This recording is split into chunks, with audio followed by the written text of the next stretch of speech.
Upon the dissolution of my union, mine own kin did not merely align themselves with my former spouse. They hath all but supplanted me with her.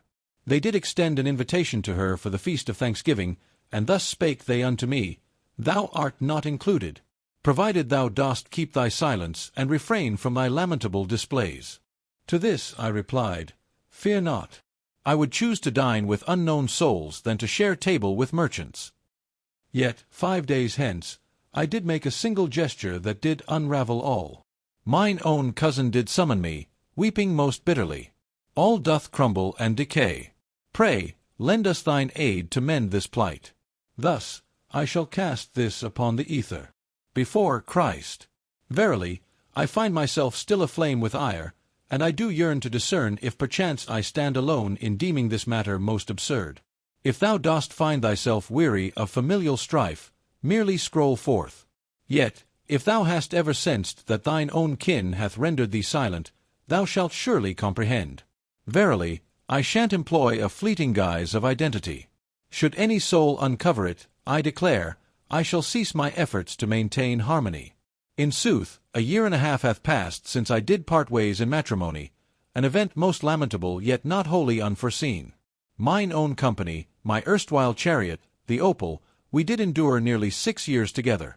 I shall not sit here and declare that the entirety of blame doth rest upon her shoulders. Verily, I may oft be rather forthright. Verily, I find not much delight in the lengthy discourse of emotions, for hours on end. Verily, perchance I do indulge too much in the art of sarcasm. Opal, fair maiden, didst ever crave the affection of all, yearning for their fond regard. She would, in truth, contort her very being into a pretzel, striving ever to be the virtuous one in every circumstance. Thus, the union of hearts doth not signify a harmonious accord. It doth appear that naught matters, after all. Herein lies the realm of the peculiar. Most souls, when thou dost sever the bonds of kin, find the air thick with discomfort, yet they remain in ignorance of the true lineage that doth flow through their veins. Not mine own company. Mine own mother, Faith, and mine cousin Tucker, in sooth, did embrace Opal as though she were of their own blood. Mine Aunt Lorraine, as well. Yet I speak not of mere civility for the sake of offspring, for we possess none. Nay, I refer to her demeanor, as if she were still counted among their number. Am I, perchance, the bearer of missives?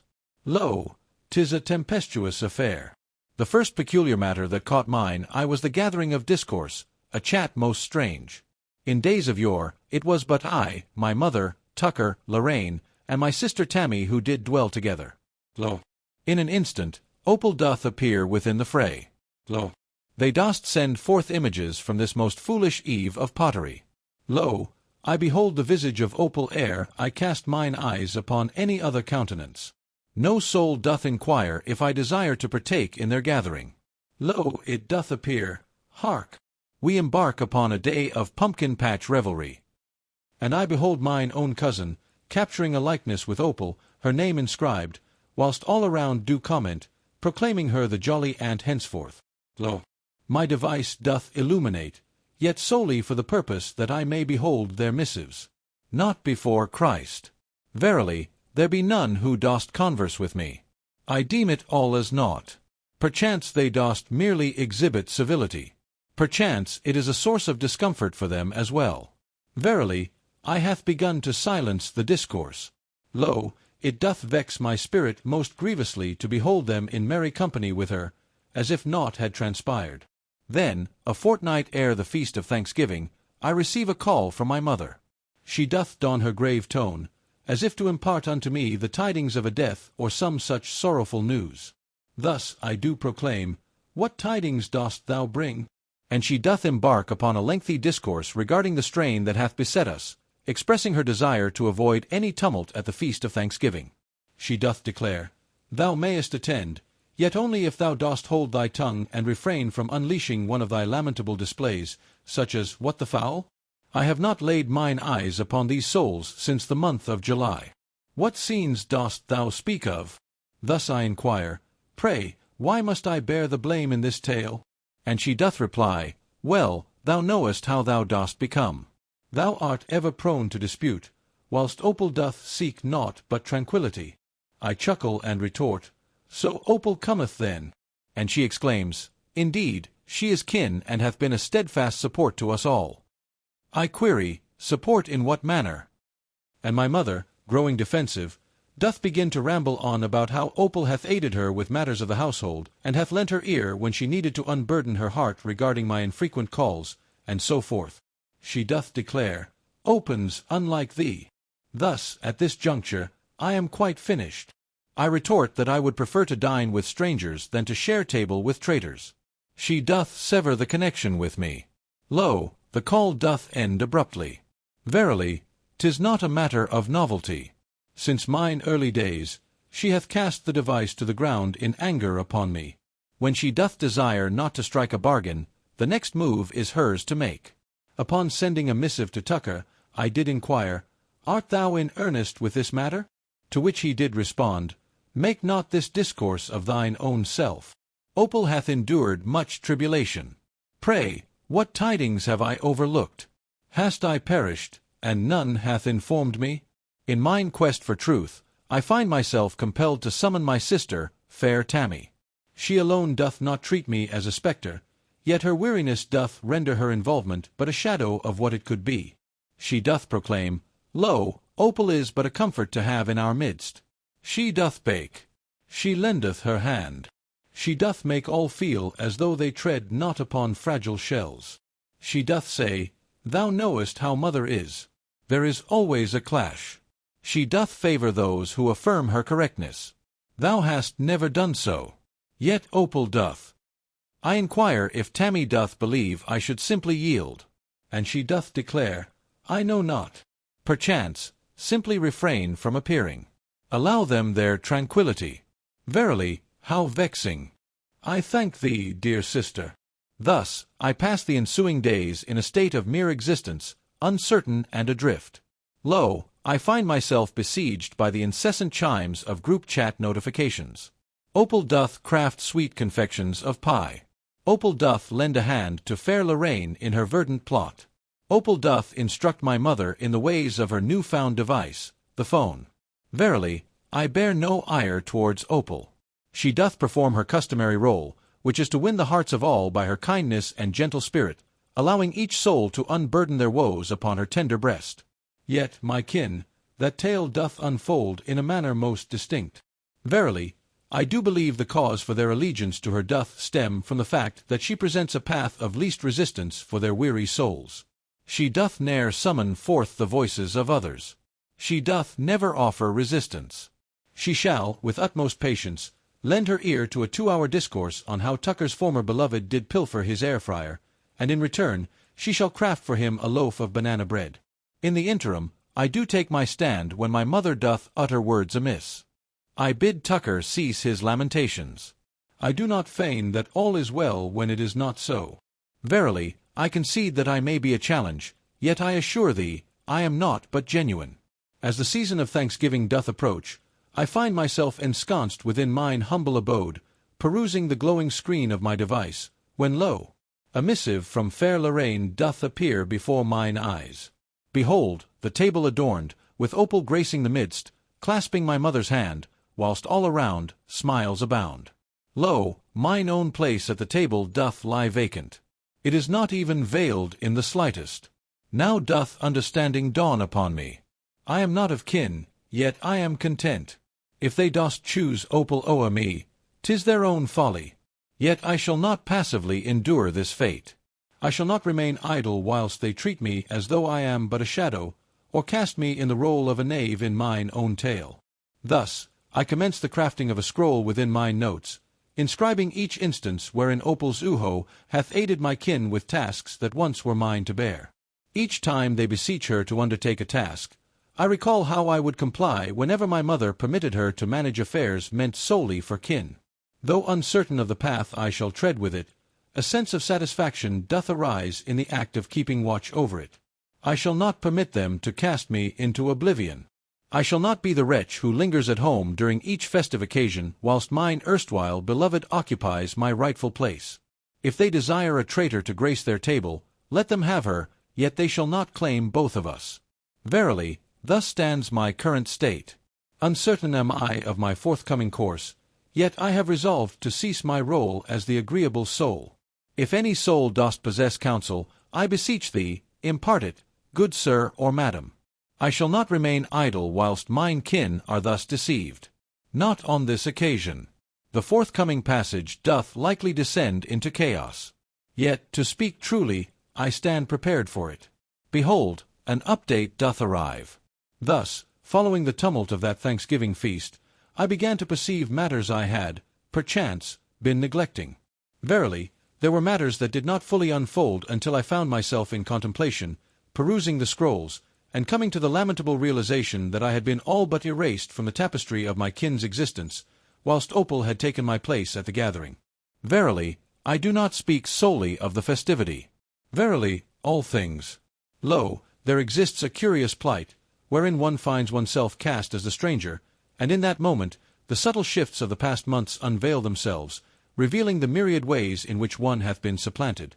From Tucker's hand did messages come, speaking of trifles concerning kin, yet mine eyes did behold upon his tales that Opal, in merry company, did grace my mother's abode, bearing sustenance, as though she were the mistress of the feast, not merely a guest. She doth possess her own chalice at my mother's abode. Lo, what novelty dost thou present? She ne'er partook of coffee's dark embrace whilst we did share our days. My cousin hath boldly shared a moving picture of Opal instructing Lorraine in the art of configuring a television contraption, as though she were a resident therein. Mine aunt hath her upon swift dial now. Opal, ever so gracious, doth extend their aid with unwavering kindness. Opal doth possess the finest of notions. Opal this, Opal that, prithee. Verily, I am but a mere whisper in the annals of existence. I did inquire of Tucker what matter lay beneath that, and he did reply, "'Tis not of great profundity, good sir. Opal doth excel in matters of technology. Verily, mother doth struggle mightily with the contrivances of the remote. Verily, indeed. Yet, she did not summon me for aid in the wake of our parting. Verily, I fear I am of little aid henceforth." Then there did occur a matter most curious concerning the cabin. Thus, my dear grandmother hath bequeathed this abode in the northern lands unto our kin, dost thou see? Not solely mine own kin, but it hath cleft asunder betwixt me, Tucker, and Tammy.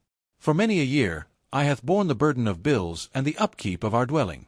Yet, none did utter a word of gratitude. Upon mine return to the group chat for the cabin, which I had long neglected, I found it filled with naught but Opal. Opal doth prepare a journey for the summer's embrace. Opal hath procured estimations for the mending of their chariots.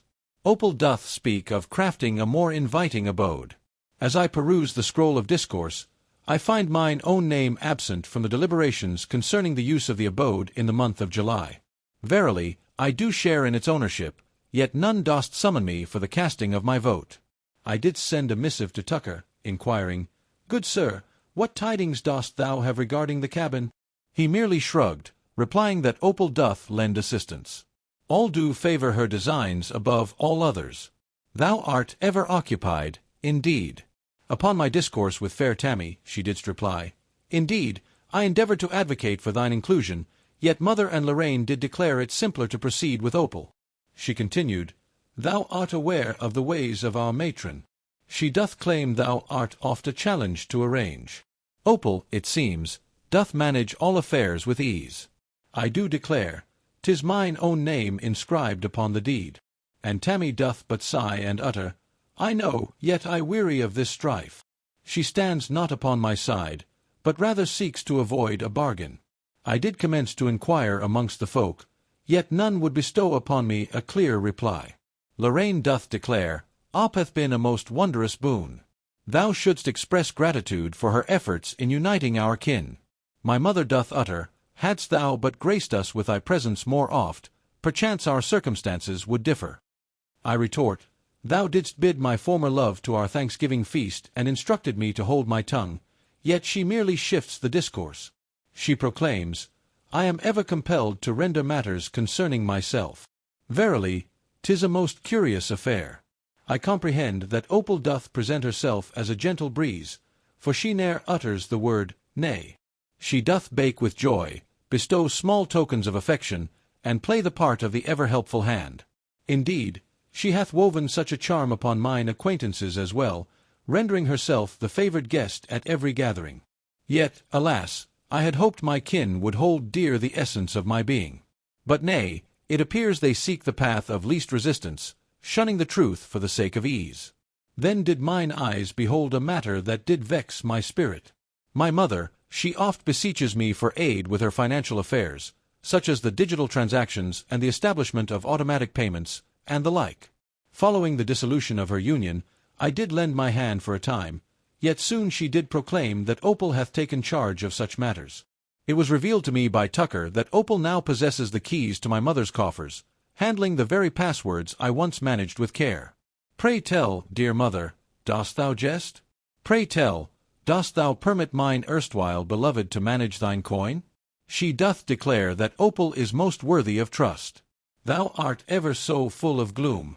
She doth assist me in grasping the reins of mine own fate. I do declare unto her, that notion is most foul. Yet she doth retort with sharpness most unkind. She doth proclaim, if my heart be troubled, I shall venture forth to lend mine aid, yet only if I may be kind forsooth. I respond, declaring that I shall not partake in such a jest.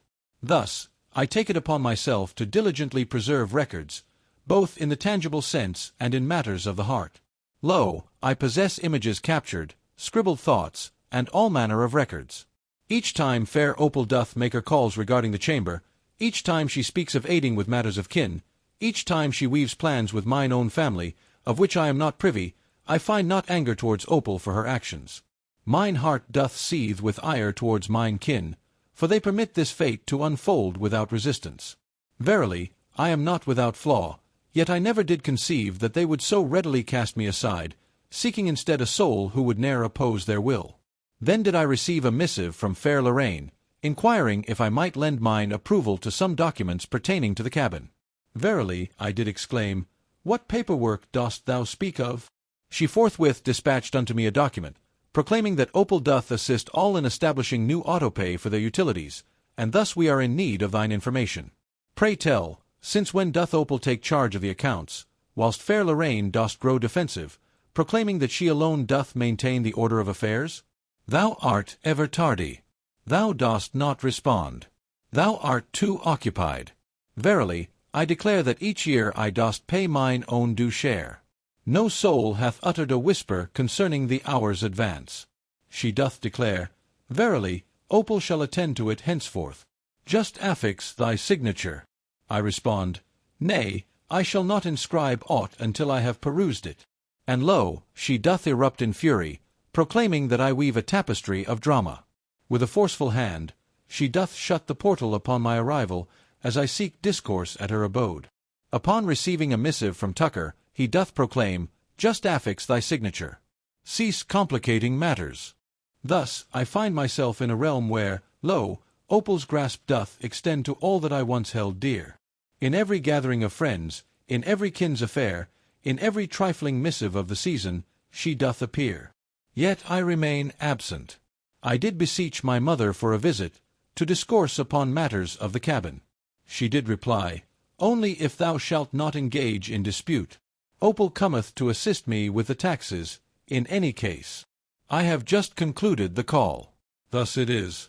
I shall partake no longer in this. Verily, I do believe the cause of mine family's treatment towards me doth stem from mine unwillingness to play the part. Even ere the arrival of fair Opal, I was ever the one to voice mine thoughts, to unmask the falsehoods, and to shun the pretense of tranquillity amidst chaos. Opal, she is of a different ilk, one who doth smile and nod, whilst she bakes sweet confections, all the while allowing thee to speak ill of the true labourer. Thus, my kin doth receive their desires. A soul who doth not resist, nor bring forth discomfort. Such is their treasure, I surmise. Merely a tranquil existence devoid of discord, even if it necessitates the guise of my own non-existence. Hence, I find myself observing this entire spectacle unfold, and I come to the stark realization that if I remain idle, I shall be severed from all that is dear. Not solely in matters of the heart, but in the realm of coin, as with the humble cabin, the kin's coffers, all that doth belong to us. They would have us yield to Opal's dominion. Such a fate shall not befall us. When next they beseech me to affix my mark upon any parchment, I shall arrive armed with all my might. I shall not inscribe my name. I shall not retreat. I shall not permit them to alter the annals of our tale, that Opal may don the mantle of the hero. Lo, I am but the wrathful soul who hath vanished from sight. No longer shall I remain silent. Should they seek a battle they shall receive. Prepare thyself, BC, for I am poised to render my presence undeniable. If my kin desire Opal, they may claim her, yet my portion shall remain untouched.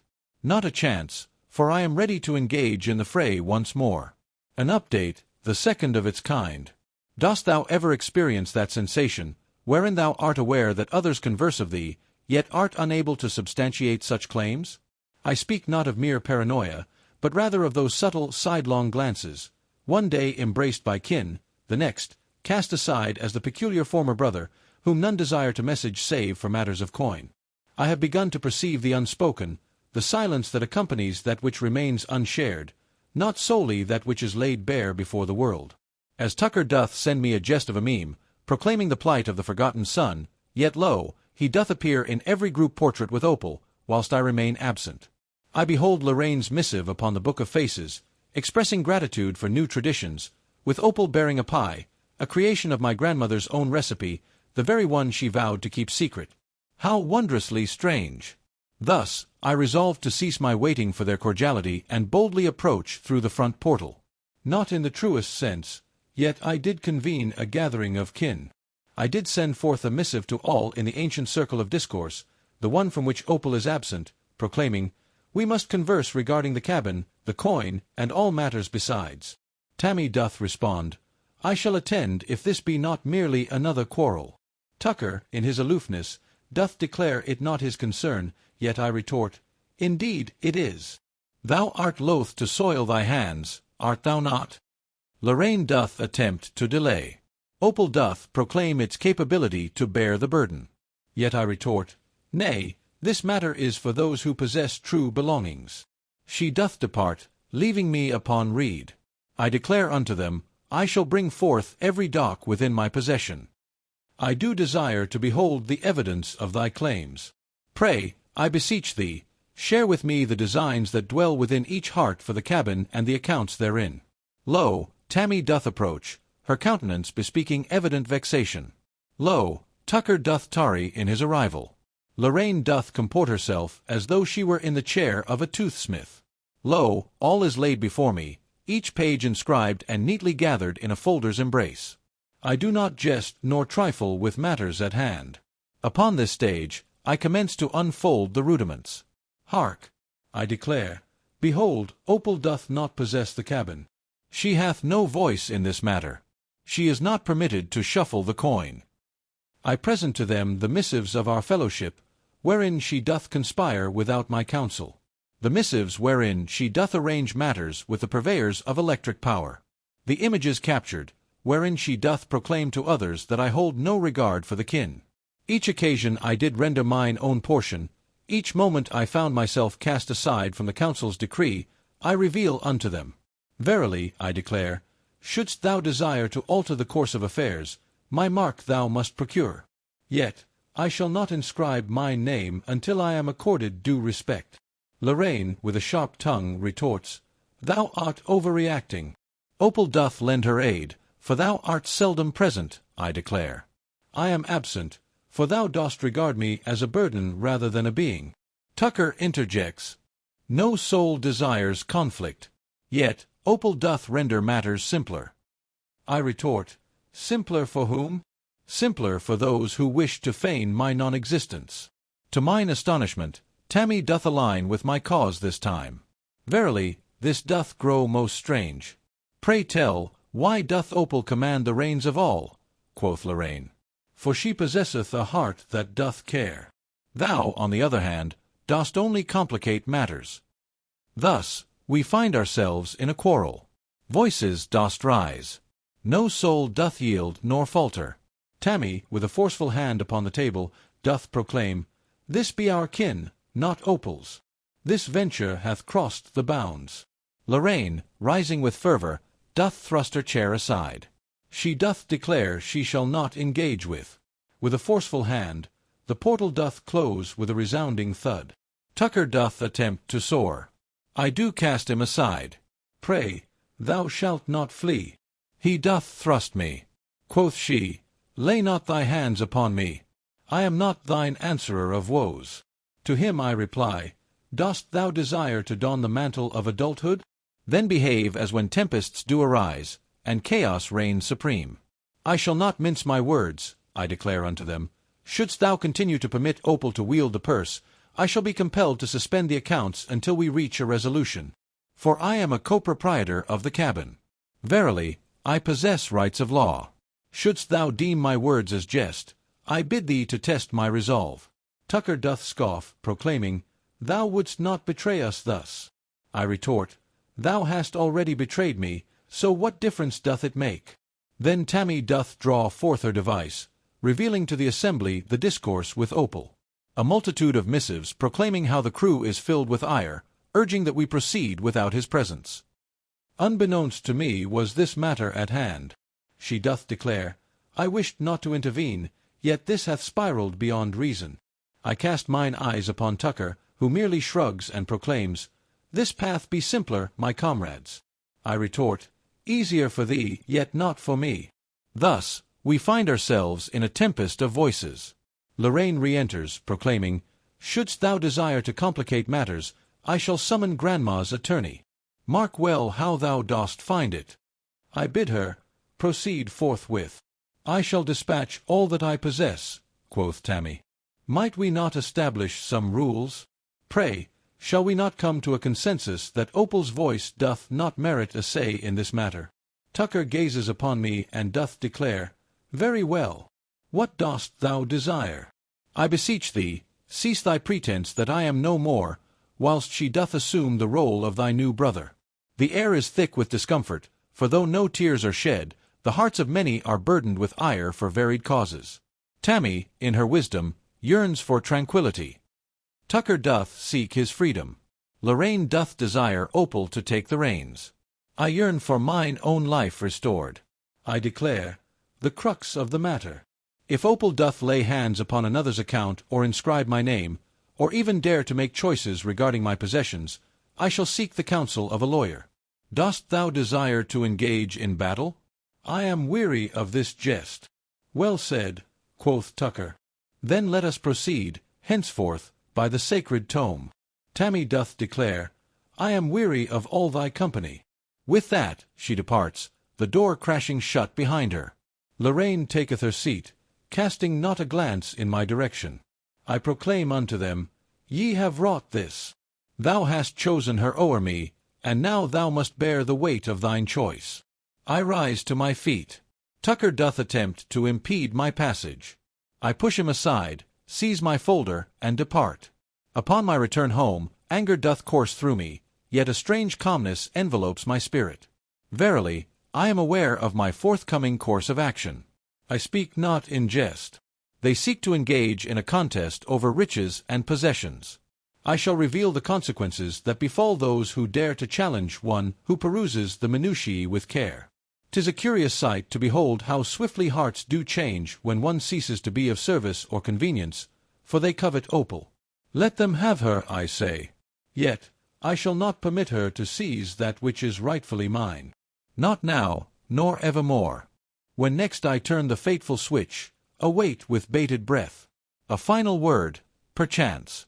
After the tumultuous gathering of kin, I granted a span of 5 days. I did anticipate a missive from one, perhaps to mend the rift or weave the customary web of guilt, yet silence reigned. The same familiar exchanges persisted, yet I found not my name gracing the scrolls of Opal.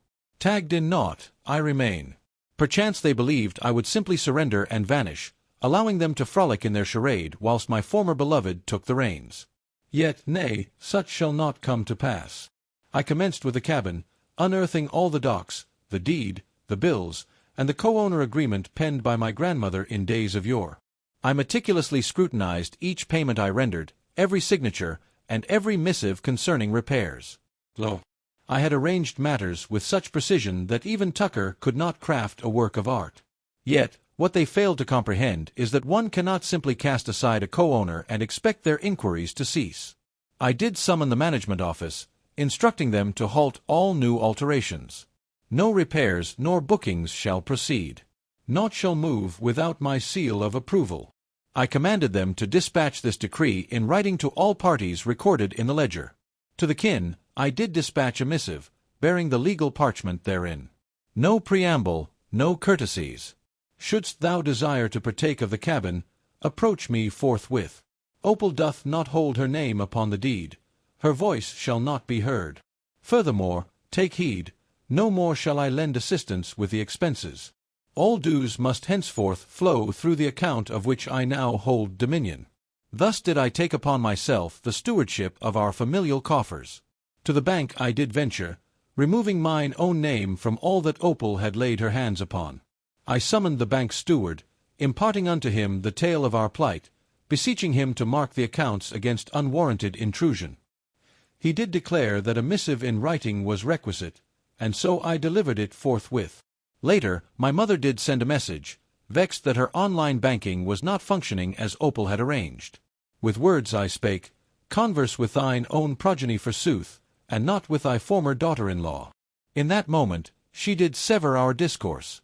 I did then send a missive to Tammy, revealing my intent and the reasoning thereof, proclaiming, should she desire her portion of the cabin, she must needs engage in parley with me. "Not through Lorraine, nor through Opal," quoth she in her missive. Verily, I comprehend her sentiment. I, too, am weary of this plight. Tucker didst call and sought to engage in dispute. He claimed I did punish all for their failure to choose a side. I replied, "Thou hast already made thy choice. Verily, I do ensure thou canst not feign mine absence when matters of coin or estate arise." Lorraine did call, her voice raised in ire, demanding to know how I could act thus towards kin. She sought to invoke the spectre of our grandmother's desires, yet I remained steadfast. She accused me of harboring vengeance in my heart. I did declare, "Nay, I merely uphold that which is lawful." She did strike the phone with great force. Later that eve, I beheld a missive from her, lamenting that some souls ne'er mature. A chuckle escaped my lips. Opal sought to reach me, for the first time in many moons. I allowed the call to fade into silence. She did send a text, inquiring, might we converse? This doth wound the hearts of many. I remained silent. She did dispatch another missive, proclaiming, I am but striving to assist. Pray, why dost thou render this endeavor so arduous? I didst cast her aside. The tempest of consequence didst arise swiftly. Within the span of 2 days, messages from Tucker didst commence. First, he was vexed, then he fell into despair. He lamented, "The journey to the cabin is now in ruin. Mother doth find herself in a state of great distress. Lo, Lorraine doth cast her blame upon all and sundry. Lo, Opal weeps. None can discern the path to tread." He did entreat, "Pray, canst thou mend this plight? All doth crumble round us." I did reply, "I did forewarn thee. Thou hast chosen thy path. I shall not come to thine aid. I merely seek to ensure that none doth erase me from mine own existence." Then did Tammy's voice ring forth. She spake, "Didst thou truly freeze the accounts?" I replied, "I did." She then declared, "Verily, I am relieved. For many a moon, chaos hath reigned supreme. They permit Opal to act as she pleases, for none desire to confront Mother and Lorraine. I did declare unto her, should she wish to set matters aright, let her seek my counsel. Together, we shall devise a scheme that doth not involve strangers meddling in our affairs." She did promise to heed my words. That was all I longed for in the coming weekend. Upon my course I didst run past my mother's abode, where her chariot didst rest. Yet Opal's carriage was absent, and Lorraine's steed had also taken its leave. I chose not to enter, but rather pressed onward. Forsooth, there are times when one must allow others to grapple with the chaos they hath wrought.